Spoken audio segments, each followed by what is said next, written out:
para pendengar radio, saya Joko Widodo. Bagi saya, radio itu istimewa. Banyak informasi bermanfaat yang disampaikan melalui radio. Terima kasih, tetap setia mendengarkan radio. Up Radio. Ngopi dulu yuk Pak Nih. Wah, cocok ini. Pagi-pagi ngopi. Loh, lah mana kopinya Bu Nih? Lo kok malah bawa radio? Piye ini? Maksud Bune, ngopi itu ngobrol pajak bikin happy di Up Radio Pak Nih. Bersama Kanwil Ditjen Pajak Jawa Tengah 1. Nah, sambil dengerin, nih Bune bikinin kopi Pak Nih. Ngopi, ngobrol pajak bikin happy.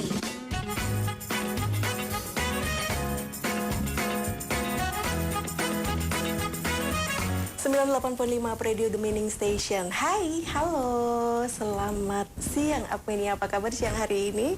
Senang sekali kembali hadir ada Ngopi Ngobrol Pajak Bikin Happy yang kali ini spesial. Kita nggak cuman live on air ya, tapi juga live YouTube di Up Radio Semarang. Dan siang hari ini sudah hadir, ini ada Mbak Rizky Kerosinta, penyuluh pajak Kanwil DJP Jateng 1. Halo Mbak Kiki, halo, apa kabarnya?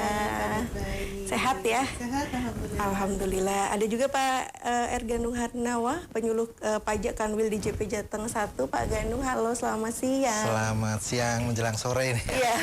Mbak Ana, Apmania, semua ketemu lagi nih. Iya, sehat Pak Ganung? Sehat, alhamdulillah. Alhamdulillah. Dan di siang hari ini kita akan membahas mengenai SPT tahunan dan pemadanan NIK NPWP. Jadi silakan untuk Apmenia yang ingin bergabung bisa bertanya melalui live YouTube ya di Up Radio Semarang, atau juga bisa melalui WhatsApp ya di 087833300400 di 087833300400. Oke, ini ada yang menarik nih Mbak Kiki di tema talk show kali ini, yaitu lapor SPT bisa pakai NIK. Nah, ini apakah ini menjadi hal baru nih bagi wajib pajak nih Mbak Kiki? Ya, jadi ini menjadi hal baru Mbak Hana untuk wajib pajak. Cuman tahun 2024 ini bukan tahun pertama gitu ya penggunaan NIK untuk lapor SPT.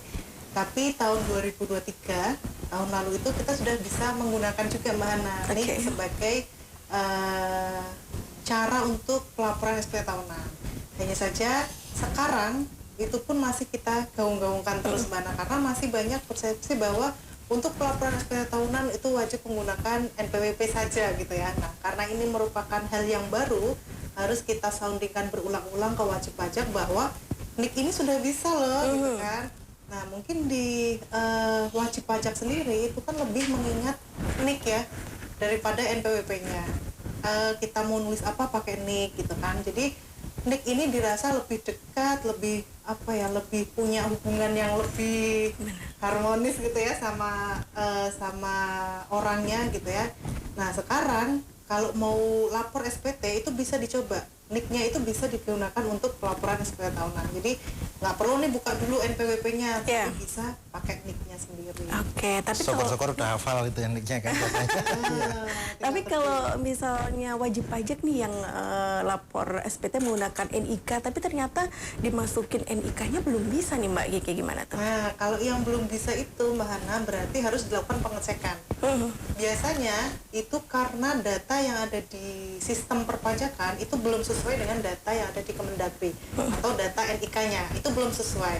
Nah, faktornya tuh banyak karena memang komponen yang ada di NIK ini kan banyak, ada nama, ada alamat, kemudian NIK-nya itu sendiri itu mungkin belum sama dengan yang ada di DJP, jadi belum bisa digunakan. Nah, cara untuk menggunakan itu bisa dilakukan kalau kita bahasanya ini pemadanan Mbak Hana, atau lebih mudah ini kayak menyesuaikan supaya data ini sama antara data yang ada di pajak dengan data yang ada di Kemendagri.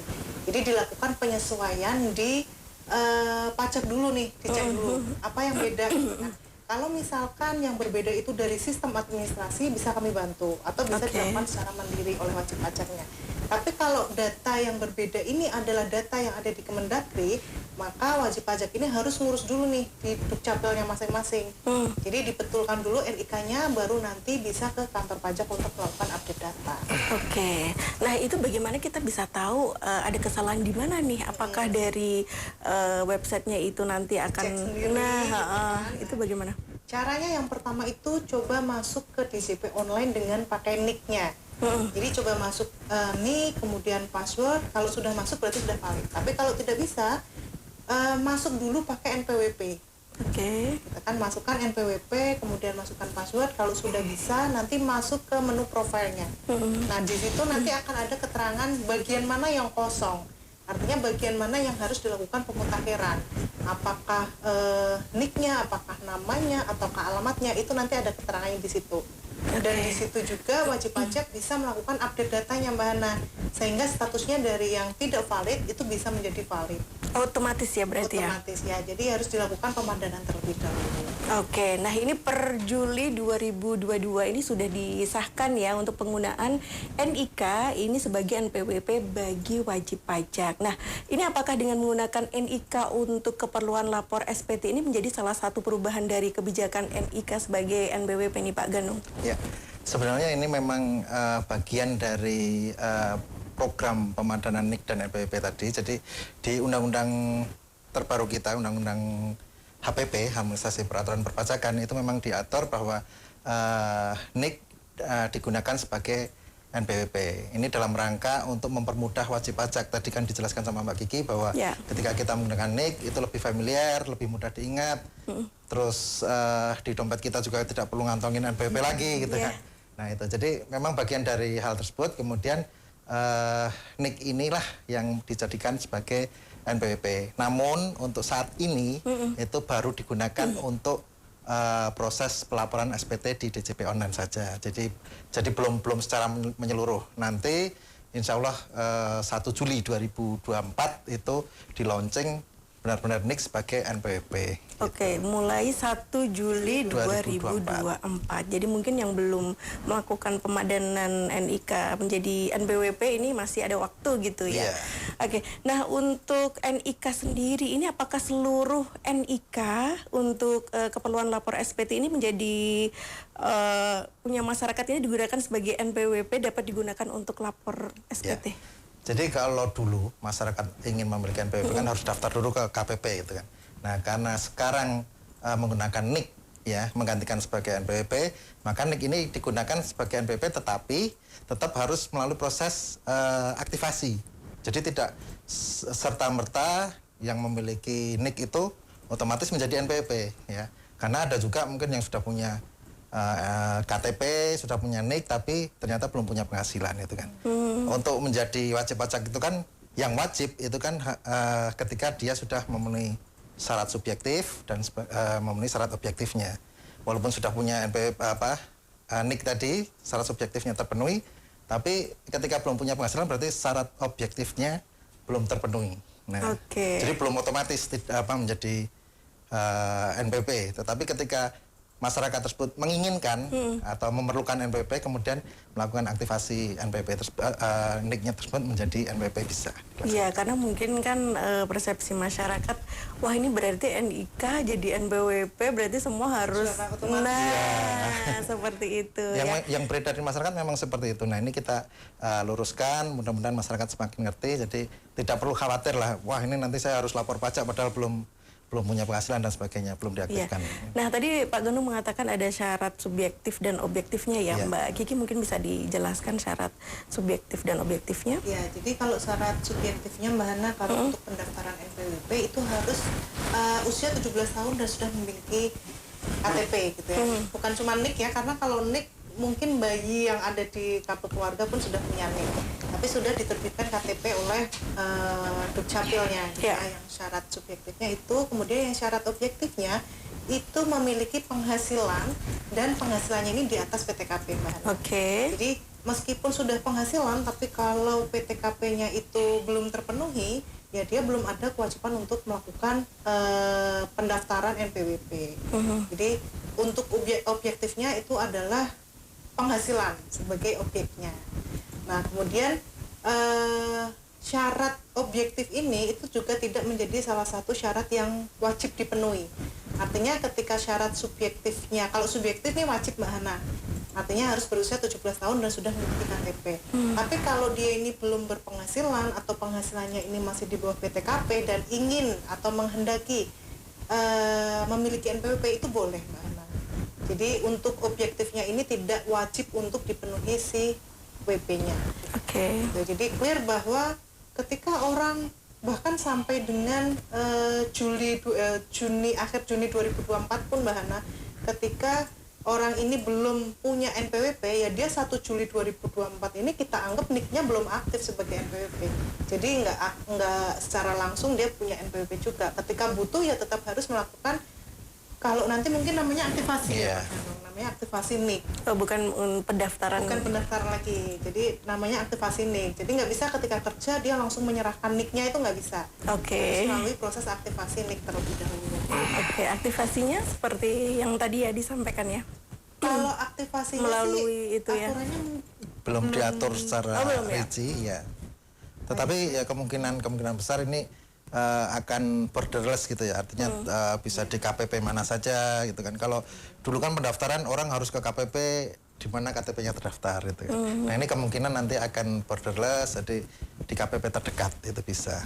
Oke, jadi tidak semua orang yang punya NIK itu punya kewajiban untuk melakukan pelaporan SPT tahunan ini ya. Jadi tadi ada syarat objektif dan subjektifnya ya. Tadi yang usia 17 tahun, kemudian berpenghasilan sesuai dengan PTKP ya. Berapa? Di atas PTKP-nya berapa? Kalau saat ini per bulan 4,5 untuk lajang ya. Kalau per tahunnya minimal dari 54 juta. Oke, kalau Itu punya 4,5 itu penghasilan, bukan penghasilan brutonya, tapi penghasilan kena pajaknya. Oke, kalau punya anak Kalau punya anak nanti pertanggungannya kena 4 juta, dapat 4.500.000 per bulannya. Oke, kalau Per tahun. tahun. Jadi kalau penghasilannya di bawah itu berarti belum punya kewajiban ya untuk melakukan pelaporan SPT Ya, tahunan. tapi kan tersebut kadang-kadang ya. gini Mbak Ana, kadang-kadang masyarakat itu penghasilannya belum terpenuhi 4,5 juta per bulan, tetapi karena sesuatu hal Betul. dia perlu NPWP. Nah ini boleh tadi yang disebutkan Mbak Kiki, boleh dia mengaktifasi NIK-nya sebagai NPWP. Oke, karena kan kadang kalau kerja ada syaratnya harus punya NPWP kadang-kadang seperti dan itu. lain sebagainya seperti itu ya. Nah, ini kalau untuk wajib pajak yang belum melakukan pemadanan NIK ini, apakah tetap bisa melaporkan SPT tahunan Mbak Kiki? Oh bisa, jadi pemadanan NIK ini Mbak Hana itu tidak mempengaruhi tentang pelaporan SPT tahunan. Tapi memang kita himbau baiknya ngecek dulu NIK ini sudah valid belum sebagai NPWP sebelum melakukan pelaporan SPT tahunan. Karena kan ini momennya pas ya Mbak Hana ya. Kita mungkin buka DJP online juga cuma 1 tahun sekali gitu kan. Pas musim-musim pelaporan SPT tahunan. Jadi supaya nantinya kita nggak terlewat, nggak lupa gitu ya. Apalagi kalau untuk karyawan kan ini berhubungannya sama gaji ya. Jadi supaya tidak terkendala nantinya, lebih baik dipastikan dulu apakah NIK-nya ini memang sudah valid sebagai NPWP sebelum melakukan pelaporan SPT tahunan. Tapi kalau misalkan terlewat, wah aku udah terlanjur nih lapor SPT, masuk nggak ya ke sistem DJP, itu akan tetap masuk. Meskipun mungkin NIK-nya ini belum valid sebagai NPWP. Oke, jadi ini untuk admin ya. Kalau mau lapor SPT mungkin bisa nyoba dulu ya. Masukin NIK-nya apakah bisa masuk atau tidak ya.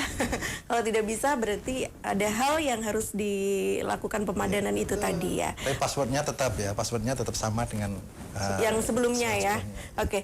Nah, ini kalau berbicara mengenai SPT tahunan, kenapa sih wajib pajak ini harus melakukan pelaporan SPT tahunan? Karena kan orang mikirnya aku udah bayar pajak nih, berarti nggak perlu dong lapor-lapor kayak gitu. Nah, gimana nih Pak Ganu? Jadi memang banyak sekali wajib pajak yang merasa ketika sudah dipotong pajaknya, sudah bayar pajaknya, selesai itu kewajibannya. Padahal kan kita harus memahami bahwa kewajiban dasar pajak itu ada 4 ya. Pertama mendaftarkan NPWP ya. Untuk ber-NPWP ini yang sudah wajib ya. Kemudian yang kedua adalah menghitung sendiri. Kemudian yang ketiga adalah membayar ya. Dan yang terakhir adalah lapor. Jadi ketika 3 ini dilaksanakan, yang keempat tidak dilaksanakan ya sama saja, artinya belum selesai kewajibannya. Nah ini manfaatnya apa sih? Pertama, wajib pajak itu menjadi tahu, oh ternyata saya selama setahun bayar pajak segini, saya berkontribusi ke negara segini. Kan ada kebanggaan juga Mbak ya, ketika kita tahu bahwa oh saya selama setahun ini ternyata sudah bayar pajak segini gitu kan. Ada rasa kebanggaan. Yang kedua ini juga sebagai check and balance ya. Ketika dia dipotong pajak oleh perusahaan sejumlah A, benar nggak sih sebenarnya penghasilannya dipotong segitu gitu kan, dihitung lagi. Nah nanti dilaporkan ya. Kalau memang dia dapatnya dari satu pemberi kerja tidak perlu bayar lagi kok. Sudah nihil gitu. Jadi tidak ada kewajiban bayar lagi, tinggal lapor saja gitu. Oke. Dokumen-dokumen apa nih yang perlu disiapkan oleh wajib pajak untuk yang ingin melakukan pelaporan SPT tahunan Mbak Kiki? Ya, jadi kalau untuk orang pribadi itu daftar penghasilan yang diperoleh selama setahun, Mbak. Nah, ini baik penghasilan yang kena pajak ataupun penghasilan yang tidak kena pajak gitu ya. Misalkan kayak warisan itu kan tidak kena pajaknya. Nah, itu di list gitu ya. Pertama di list dulu apa saja yang menjadi penghasilannya, kemudian disiapkan juga terkait dengan bukti potongnya. Nah, untuk bukti potong ini tidak semua wajib pajak itu punya bahan, tetapi yang punya biasanya sebagian besar adalah mereka yang bekerja pada satu instansi pemerintah atau di perusahaan swasta dan lain sebagainya. Jadi ada badan yang melakukan pemotongan atas PPh-nya. Nah, itu juga disiapkan. Kalau misalkan pun belum dapat gitu ya, belum dapat itu bisa ditanyakan ke bagian keuangannya biasanya atau ditunggu dulu. Oke. Gitu. Karena memang butuh waktu ya, jadi nggak bisa 1 Januari itu mungkin dia langsung keluarkan, mungkin tidak bisa. Jadi ditanyakan dulu, kemudian ditunggu sampai bukti potongnya itu ada. Terlebih kalau penghasilannya ini ada dilakukan pemotongan. Kalau misalkan nihil artinya di bawah PTKP itu mungkin bisa dilakukan dari rekap gajinya saja. Tapi kalau dia ada pajak yang dipotong itu lebih baik menunggu dari si pemberi kerjanya, karena kalau sudah ada bukti potong itu wajib pajak menjadi lebih mudah, Mbak Ana. Yeah. Itu tinggal dimasukkan angkanya. Bahkan di sistem DJP kami itu pun sudah mengakomodir angka-angka yang sudah dimasukkan oleh si pemberi kerja ini otomatis akan masuk. Jadi tinggal digunakan saja angka-angkanya itu. Jadi tinggal klik terus dilakukan pembaharuan pada data-data harta, utang ataupun susunan keluarga. Oke. Kalau untuk pelaporan SPT sendiri nih, nah ini ada sarananya nggak nih? Sarananya apa sih untuk melakukan pelaporan yang lebih mudah, nggak seperti dulu yang harus ke kantor pajak? Ya. Apa nih? Ya, jadi benar sekali kalau dulu itu kita ingat mungkin sekitar 10 tahun yang lalu gitu ya. Itu kalau masa-masa lapor SPT itu kan orang pada ngantri itu kan sampai berjubel kayak mau ngantri sembako. Udah panas lama itu kan, kemudian perlu waktu itu kan. Nah, yang lebih mudah itu ada sarana, semua sekarang kan serba elektronik gitu ya. Gitu. Nah, ini kita juga ada namanya e-filing ya, untuk pelaporan SPT ya, bisa e-filing, bisa e-form itu kan. Jadi gunakan saja sarana portal DJP yang alamatnya di www.pajak.go.id ya, atau ketik aja DJP online di internet, nanti bisa masuk lewat situ. Nah, tetapi ketika belum mempunyai akun ya, seperti ketika kita bikin bikin akun di medsos itu ya, Facebook, Instagram dan sebagainya, itu kan kita harus bikin akun dulu, itu sama. Benar. Bikin akun dulu.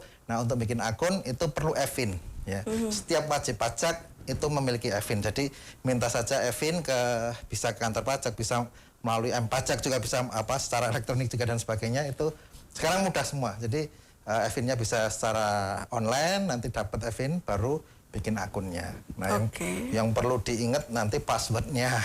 Nah, itu. Karena kita pakai, tadi Mbak Kiki kan sudah nyinggung ya, kita pakai atau buka DJP online itu jarang-jarang sekali, belum tentu setahun sekali lah ya, setahun sekali. Passwordnya ini kalau bisa disimpan, jadi bisa nggak lupa terus. Walaupun ketika lupa bisa di reset dengan EVIN tadi. Oke, memang biasanya yang jadi masalah itu ya, lupa password, lupa EVIN. Nah, itu kalau terjadi seperti itu, apa yang harus dilakukan wajib pajak nih, Pak Gadung? Ya. Kalau hanya lupa password, EVIN-nya ada, EVIN-nya masih ada, atau tidak lupa EVIN, nah itu bisa langsung reset password sendiri, mandiri. Melalui DJP online tadi ada lupa password, kita klik aja nanti diminta masukkan EVIN dan sebagainya, termasuk lupa email itu kita masukkan di situ bisa. Tapi kalau EVIN-nya juga lupa atau hilang, nah itu bisa ke kantor pajak, minta EVIN atau secara online melalui M-Pajak, atau ada lagi dari mana Mbak yang Kering Pajak gitu bisa. Nah ini untuk wajib pajak baru nih yang belum punya EVIN, syaratnya apa nih untuk mendapatkan EVIN? Harus ke kantor pajak atau bisa online atau bagaimana nih Mbak Kiki? Sebenarnya kalau wajib pajaknya baru ya Mbak, baru dalam artian mulai dari 2023 itu ketika pendaftaran NPWP itu kita akan berikan langsung EVIN-nya Mbak, untuk meminimalisir ketika mau lapor SPT tapi nggak tahu EVIN-nya gitu ya. Tapi kalau misalkan masih ada beberapa WP yang mungkin belum aktivasi EVIN, itu harus melalui loket. Jadi bisa melalui kirim pos atau datang langsung. Oke, syaratnya? Syaratnya itu membawa formulir, kemudian fotokopi KTP dan NPWP. Jadi kalau sebelumnya itu semasa-masa corona itu kita masih mengakomodir pengiriman melalui email Mbak Hana. Oke. Dengan ada selfie dan lain sebagainya itu kita akomodir, tapi sekarang aturan itu sudah dicabut. Artinya untuk pembuatan EVIN itu dilakukan melalui loket ataupun melalui berkas pos. Nah, tapi kalau bukan aktivasi artinya hanya lupa saja, itu bisa dilakukan melalui M-Pajak ini Mbak Hana. Jadi M-Pajak ini merupakan versi mobile dari DJP online. Bisa di-download ya di bisa di-download Play di Play Store Store. atau di App Store. Jadi perbandingannya kayak kita email ya Mbak Hana. Ketika kita buka Gmail di laptop dengan kita buka Gmail yang ada di HP itu kan lebih mudah gitu kan.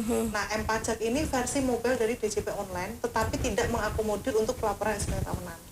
Dia mengakomodir untuk pembuatan kode billing dan yang terbaru dia mengakomodir untuk permintaan EVIN. Dan ini cepet banget. Jadi daripada nanti wajib pajak telepon ke Kering Pajak, karena yang diurusi Kering Pajak kan satu Indonesia yang mana saya sering mengarahkan ke sana ternyata oh ini masih belum diangkat gitu. Jadi muncul inovasi terbaru ini di M-Pajak, cukup mengisi terus selfie langsung. Itu nggak ada 5 menit, itu langsung akan dikirimi emailnya. Tapi disclaimer-nya adalah tidak ada perubahan nomor HP dan email. Jadi nomor HP dan email yang tercatat di DJP itu saat ini masih aktif. Jadi bisa langsung dilakukan lupa EVIN melalui M-Pajak. Oke, lebih mempermudah lagi ya.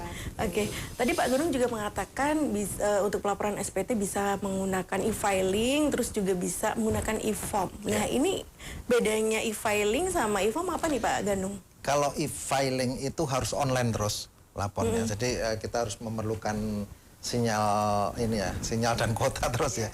Harus ada terus selama pelaporan sampai dengan pengiriman.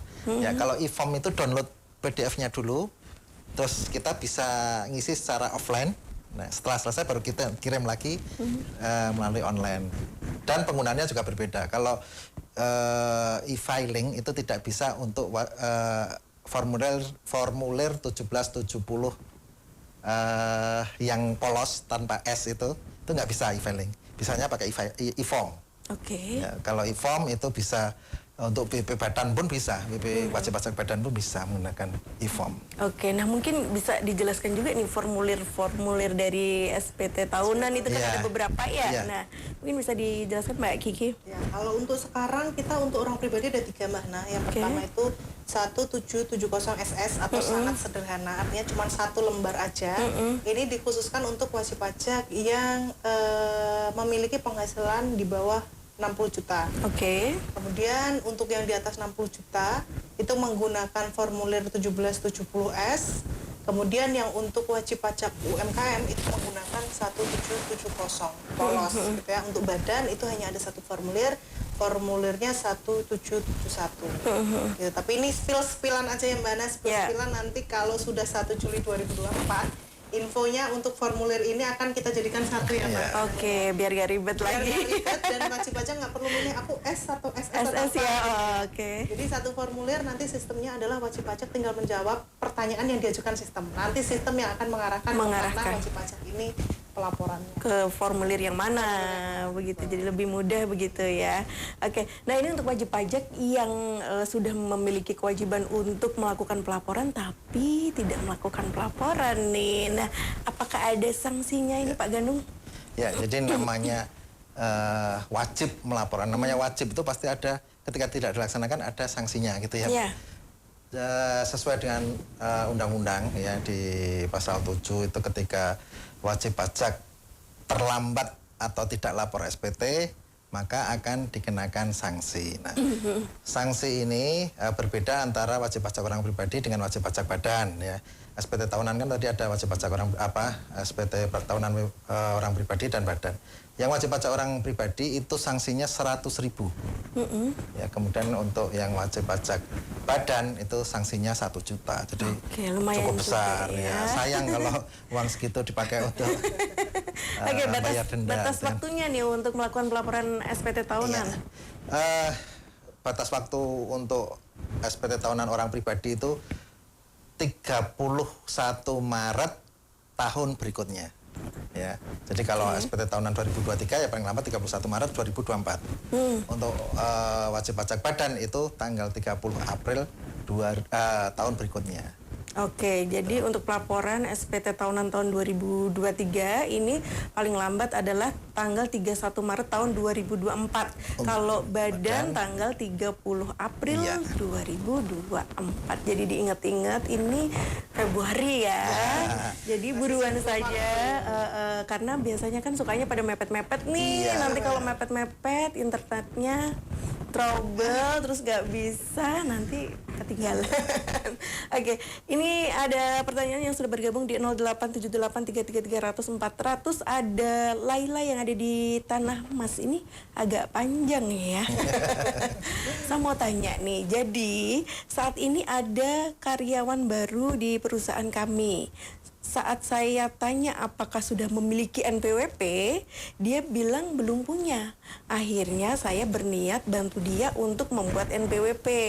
Tapi saat saya cek NIK dan nomor KK, karyawan tersebut sudah memiliki nomor NPWP. Dan saya tanya ke karyawan tersebut, dia tidak tahu siapa yang mendaftarkan sebelumnya. Pertanyaannya, apakah saya gunakan nomor NPWP tersebut sesuai dengan yang telah terdaftar untuk pelaporan pajak karyawan tersebut? Lalu karyawan baru ini tidak punya backup data apa-apa terkait NPWP-nya, seperti misalnya kartu NPWP-nya, EVIN, akun DJP atau email yang terdaftar. Nah, ini sebaiknya harus bagaimana agar karyawan ini bisa memperoleh data-datanya? Terima kasih sebelumnya. Ya, jadi setiap orang itu hanya memiliki satu NPWP. Walaupun misalkan dia punya usaha, misalkan restoran, kemudian dia kerja sebagai karyawan apakah perlu NPWP lagi? Tidak, cukup satu NPWP. Kemudian dia tidak daftar kok, tahu-tahu sudah ada NPWP-nya. Nah, itu ada kemungkinan ya. Kemungkinan jadi karyawan tersebut pernah berhubungan dengan bank dalam rangka melakukan pinjaman. Nah, ini sebenarnya pada saat peminjaman ke bank ini kan ada kewajiban untuk memiliki NPWP. Nah, ini ada beberapa kasus, tapi ini tidak mengeneral semua ya. Ada beberapa kasus yang untuk mempermudah calon nasabah ini, bank kemudian berinisiatif minta syarat-syarat untuk pembuatan NPWP dan mendaftarkan. Nah, ini sebenarnya ya kurang pas juga sebenarnya ya. Tapi banyak kejadian seperti ini sehingga kemudian setelah NPWP-nya jadi, NPWP-nya tidak disahkan ke wajib pajaknya, tapi oleh bank sudah diadministrasikan untuk syarat keperluan bank tadi. Nah, ini walaupun dibuat dalam tanda kutip tidak tanpa pengetahuan wajib pajaknya, ya NPWP-nya tetap digunakan.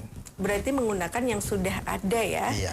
Jadi tidak perlu untuk mendaftar lagi begitu ya. Begitu Ibu Laila yang ada di. Baiknya mungkin konfirmasi ke KPP Mbak Hana ya.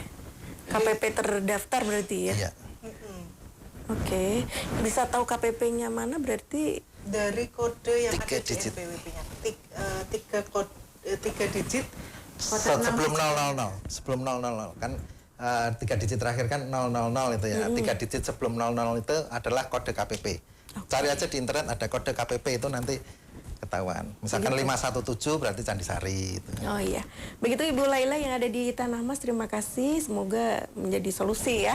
Terus ada Nike di Pamularsi mau nanya, saya baru saja ngisi lapor pajak tapi saya salah ngisi. Harusnya ngisi nihil, malah saya ngisi apa ini, nggak ada lanjutannya nih Mbak Nike, mungkin bisa di WhatsApp lagi.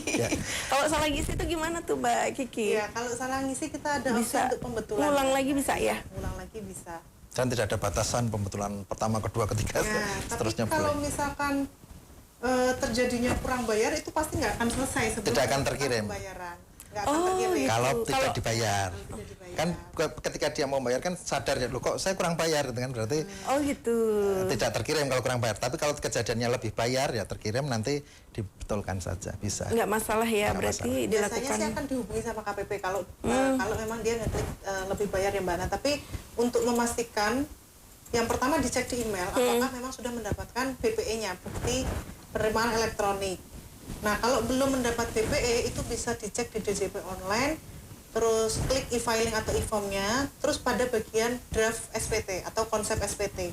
Kalau dia masih ada di situ, berarti memang belum terkirim, artinya bisa dilakukan pembetulan di situ. Tapi kalau sudah terkirim, itu dilakukan dari awal dengan klik statusnya adalah Pembetulan. pembetulan. Oke. Diulang tapi cuman di statusnya diganti pembetulan gitu ya. Ya, tapi untuk kasus seperti ini kadang-kadang belum terkirim tapi bikin lagi nggak bisa. Itu coba dilihat di draft. Nah, draftnya dihapus dulu. Selama ada draft itu nanti bikin lagi nggak bisa. Oke. Kemudian ada ini tadi udah ya. Ada Eka yang ada di Pedurungan mau tanya, saya memiliki tanah dari proses hibah pada bulan Mei 2023. Kemudian pada bulan Januari 2024 saya menjualnya. Ini apakah pada laporan SPT nanti tanah yang saya jual tetap dimasukkan atau bagaimana? Jualnya tahun berapa? Tahun 2023 bulan Mei. Jualnya? 2024 ya? Oh ya. Berarti di SPT 2023 tetap ada. Tanah itu tetap dimiliki. Tetap Dilaporkan, dilaporin ya? tetap dilaporkan. Nah, nanti pas lapor SPT 2024 tanah itu sudah hilang. Tetapi tanah itu hilang kan muncul apa nih, harus imbang nih. Misalkan 100 juta atau ya. Muncul tabungan kah? Muncul kendaraan kah? Jadi ada pengimbangannya. Ya. Oke, kalau untuk penjualannya berarti nanti lapornya di tahun 2024. 2025. depan, tahun Ya, depan di ya. 2025-nya. Oke, begitu ya Mbak atau Mas Eka yang ada di Pedurungan nih. Bapak Handoko mau tanya, saya punya aset berupa deposito nih dan saya akan laporkan di SPT tahunan. Namun jika di bulan setelah waktu lapor SPT tahunan 2023 nanti saya berniat menarik semua aset saya untuk keperluan mendesak, apakah nanti saya melaporkan SPT tahunan pribadi 2024 aset tersebut dapat dihapuskan Ya. atau bagaimana ini? Kasusnya hampir sama ini, hampir Yeah. sama, cuman ini tadi tanah, ini deposito. Ya di SPT 2023 tetap ada depositonya. Nanti ketika misalkan Februari atau setelah pelaporan, misalkan Juni 2024 depositonya kemudian dicairkan untuk keperluan apa ya sama, yang penting bisa ditracer. Apakah menjadi kendaraan, apa jadi tanah, apa bisa jadi habis karena pengeluaran juga bisa sih. Oke, otomatis tidak diikutkan lagi ya untuk tahun di 2025 Intinya ya. pada pelaporan itu Mbak Hana, kalau misalkan kita mau lapor untuk tahun 2023 yang dilihat adalah per 31 Desember 2023 gitu kan, apakah tanah itu masih ada, apakah aset itu masih ada. Jika masih, misalkan 1 Januari pun ini terjual, berarti ya tetap masuk karena yang dilaporkan adalah kondisi per 31 Desember 2023. Oke, ada Mika di Semarang mau tanya, kalau gajinya dibayar sama kantor itu per 6 bulan. Ini gimana ya cara bayar pajaknya?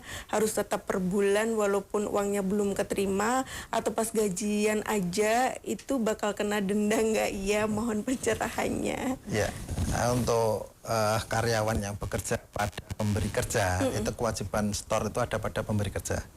Ya, pemberi kerja akan memotong gajinya pada saat memberikan penghasilan tersebut. Jadi kalau memang hanya mendapatkan dari satu pemberi kerja, tidak perlu khawatir, kewajiban itu melekat di pemberi kerjanya. Ya mungkin cukup mengingatkan saja, Pak ini sudah dipotong pajaknya belum gitu kan. Jadi biar lebih tenang gitu kan. Itu saja. Jadi mau diberikan setiap bulan, mau diberikan 2 bulan sekali ya. Nanti pemotong pajak akan memotong pada saat membayarkan gaji tadi. Oke, ini pertanyaan yang terakhir nih dari Yulia di Gajah Raya mau tanya per tahun 2024 ini apakah perpanjangan sertifikat elektronik masih bisa diajukan secara online? Ini sudah enggak. iya, ini sudah dicabut. Setelah corona ini kita udah dinyatakan sertal online sudah dicabut. Oh, Jadi harus oke. diajukan langsung ke KPP. terdaftar. Jadi udah nggak bisa ya? Iya. Oke. Ini terkait tema kita di siang hari ini closing statementnya seperti apa nih dari Mbak Kiki? Karena waktu juga. Jadi saya sudah menyiapkan yang singkat, padat dan jelas, Mbak. Siap. Berupa pantun. Oh, oke. Liburan asyik ke PRPP. Cakep. Kalau sempat mampir ke Marina kita berenang. Cakep. Yuk padankan NIK sebagai NPWP agar 1 Juli 2024 hati sudah tenang. Cakep. Panjangnya ada di makanan. Oke, Pak Ganu. Untuk penutup ini ya, saat ini kan Direktorat Jenderal Pajak sedang mengembangkan sebuah sistem gitu ya, yang disebut dengan SITAS atau Cortex Administration System, atau dalam bahasa kita sistem inti perpajakan ya, sistem inti administrasi perpajakan. Jadi sistem ini nanti mengubah proses bisnis, beberapa proses bisnis menjadi lebih sedikit gitu ya. Kalau dulu itu ada seratusan proses bisnis, nah ini diperas hanya sekitar 21 proses bisnis. 4 diantaranya itu berhubungan dengan wajib pajak. Yang pertama adalah proses bisnis pendaftaran, jadi nanti wajib pajak juga ketika melakukan pendaftaran itu bisa melalui sistem ini. Kemudian yang kedua adalah proses pelaporan. Kemudian yang ketiga proses pembayaran, dan yang sangat menarik ini sebenarnya proses bisnis TAM atau tax account management ya. Tax account management ini adalah akunnya wajib pajak. Jadi ketika wajib pajak mengajukan permohonan, kemudian memantau permohonan bisa dari sini. Gitu. Jadi nanti ada beberapa proses bisnis baru, yang proses pembayaran itu bahkan wajib pajak bisa mempunyai deposit. Jadi ketika ada depositnya, ada pajak terhutang ya langsung diambilkan dari depositnya sepanjang mencukupi gitu ya. Jadi itu sedikit memperkenalkan sistem yang sekarang dikembangkan oleh DJP. Insya Allah 1 Juli 2024 sudah bisa diaplikasikan. Baik, terima kasih Pak Ganung, Mbak Kiki atas informasinya siang hari ini. Dan jangan lupa ya untuk Apmenia harus melakukan segera pemadanan NIK biar bisa langsung melakukan pelaporan SPT paling lambat tanggal 31 Maret ya Pak Ganung ya. 31 Maret 2024 itu untuk SPT tahunan orang pribadi, dan untuk badan tanggal 30 April tahun 2024. Oke, Anda juga pamit, terima kasih atas kebersamaan Anda. Selamat siang dan sampai jumpa. Disiarkan langsung dari Menara Universitas PGRI, Jalan Sidodadi Timur, nomor 24 Semarang. Inilah 98.5 FM, Up Radio, The Meaning Station.